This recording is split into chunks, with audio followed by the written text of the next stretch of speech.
"Hey, out of this building," and then he'll get bleep, bleep, and I go, "Yes, what's going on?" I'm like, "Dude, you're hiding right now. Shut up." Like, because I'm sure that you could be kind of technically anywhere, so they couldn't really program it properly. But that always bothered me about the. Dude, you're under a box. Yeah, you're hiding in a box. Shut up.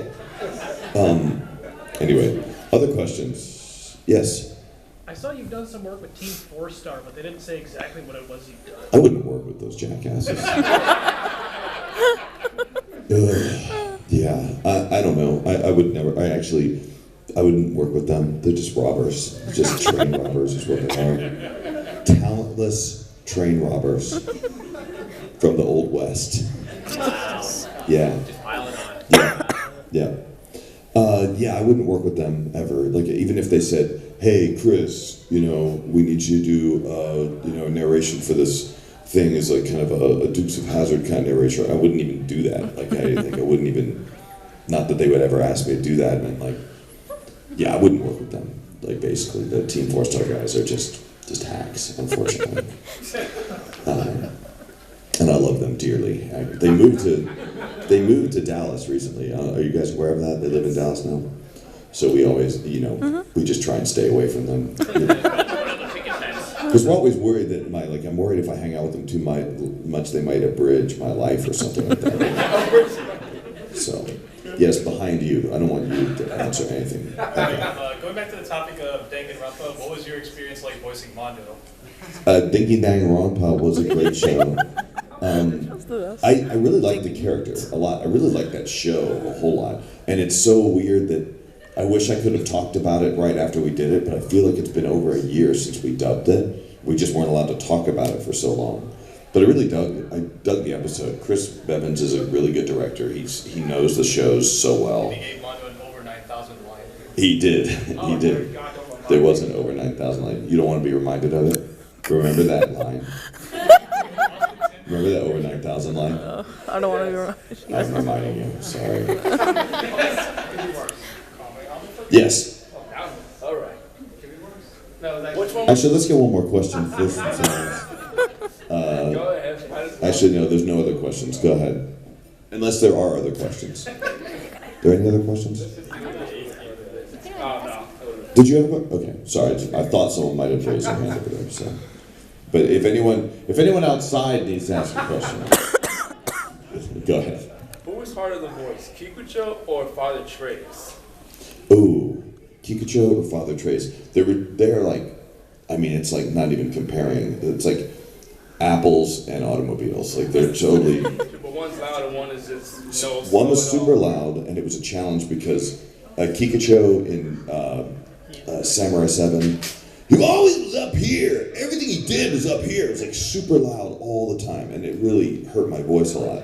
But Trace was tricky because Mike McFarlane wanted a very, very, very specific type of delivery for him, which is very tricky for a voice actor, because voice actors, what we do is we try and find interesting ways to inflect lines that allow you to know what a character is saying in a really cool way. But in that particular show, everything he wanted me to say had to come out on the same pitch except for the last. And everything I said had to be the same note. Everything I was doing had to be the same note except for the last word. That's what he wanted to do. That was his challenge for me. He said everything has to be the same pitch except for the last syllable. Wow. So yeah, it was challenging. Remember that over 9,000 line? Yes. You have a question?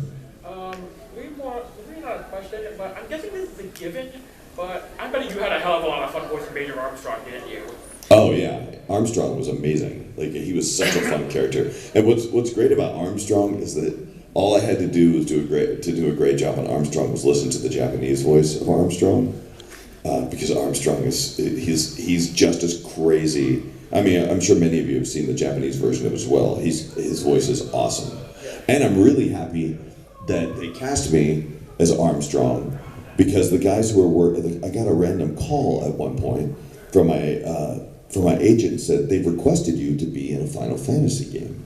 I go, okay. So I go out and I fly to California, and it's a 2-day session, and I get there and I'm like, what am I doing here? And they said, well, you're going to be playing a character named Garland. I go, oh, really? Why did that happen? He goes, well, the guy who plays Garland in the Japanese version is the same guy who plays Alex Louis Armstrong. And they said we wanted to just we figured it was kind of an easy fit. The cast would work well. You did a good job mimicking him. I think you'd do a good job in his voice.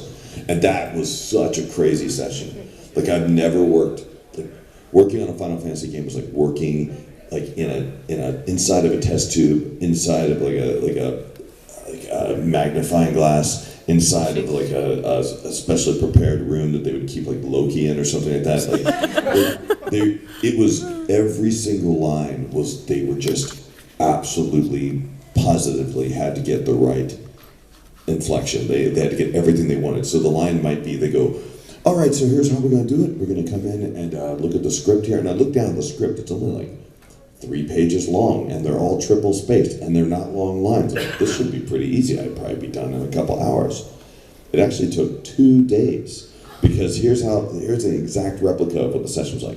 Okay, we're going to go ahead and have you read the lines real quick. We're going to start with that first one. We're going to play you the original, the video, and then just give us 2 takes on that. Just 2 different takes, and then we'll give you some feedback. Okay. I am the beginning and the end. I am the beginning and the end. Okay, hold on 1 second for me, okay? And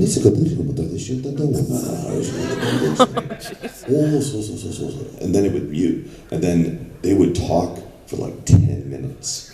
Like, and I would just sit there, and I'm recording at this recording studio. What was the name of it? Skylark Sound, and I'm pretty sure that Walt Disney's body is buried underneath the voice acting like booth, because it is freezing cold. Like it is absolutely freezing. And I'm from Texas. I just wore like a t-shirt and shorts, and I'm like, and then 15 minutes later they go, okay, that was good. Next line. Wow. Yeah. It was amazing. I was doing like 1 line every 15 minutes. It was awesome. They really honestly care about it, and obviously a lot went into it. I didn't speak any Japanese, so I have no idea. Or they could have just been saying, okay, he doesn't look cold enough yet. Keep going. They were like stealing some sort of spirit energy from me or something like that. Like, temperature must be colder. Maybe you called them ahead of time. They totally pranked Yeah, Brina probably did. Son of a bitch. Yes. Do you cosplay a lot? No, I don't cosplay. I work on anime pretty much almost every single day, and a lot of times on the weekends when I go to conventions. And cosplaying, it's just not my thing. I love Halloween and I love cosplaying, but I'm also love tattoos, but I have a very hard time committing to what I want to do. So I end up just like going, maybe no. And then it only, if I even do want to do it, I'll come up with a great idea, but it's usually like 2 days beforehand, and it's like, takes too much time, and it usually takes a lot of stress, so I just don't. I'm cosplaying now as alternate reality Bill Murray from Animal House. I saw this shirt, because I always loved his shirt that said college or whatever, and I saw this shirt and I was like, it reminds me of that.